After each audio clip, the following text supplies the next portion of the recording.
शेवटचा एक गुरुमंत्र देतो. कार्यक्रम आवडला मराठी माणसाला की त्याच्या तोंडातनं उत्स्फूर्तपणे एका शब्दाने दाद दिली जाते. कुठची असते सांगा?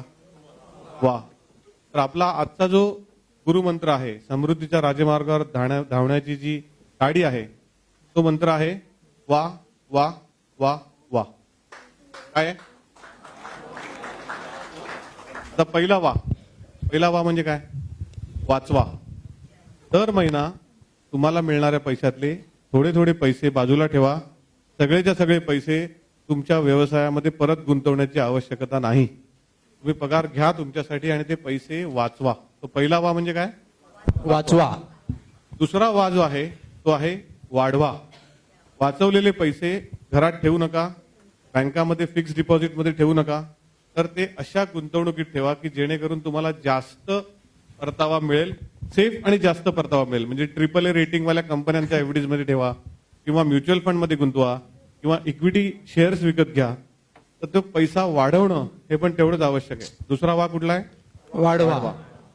तिसरा वा म्हणजे वापरा.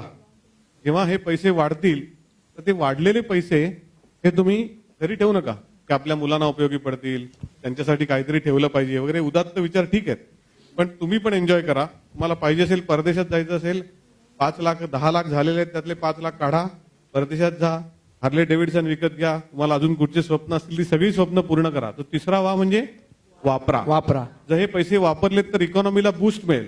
इकॉनॉमीला बूस्ट मिळाला की शेअर्स पुन्हा वाढतील. शेअर्स पुन्हा वाढतील की तुमची जी इन्व्हेस्टमेंट त्या शेअर्समध्ये असेल तर ती पण वाढेल. तो इकॉनॉमी वाढण्यासाठी पण तिसरा वा आवश्यक आहे, वापरा. बरोबर? पहिला वा वाचवा. दुसरा वा वाढवा. तिसरा वा वापरा. आणि चौथा वा जो खूप महत्वाचा आहे की जो तुम्हाला वरती गेल्यानंतर उपयोगी पडेल, तो म्हणजे वाढलेले हे पैसे वाटा. जे असे गरीब लोक आहेत त्या सगळ्या गरीब लोकांना. क्या बात है. चौथा वा तुम्हाला वरती खूप उपयोगी पडेल. चित्रगुप्ताच्या समोर उभं राहिलात की वाटले आम्ही पैसे, त्याला तुम्हाला नक्की तो आनंदाने सांगेल की योग्य प्रकारे समृद्धीच्या राजमार्गावर धावल्यामुळे तुझं स्वर्गामध्ये सहर्ष स्वागत आहे.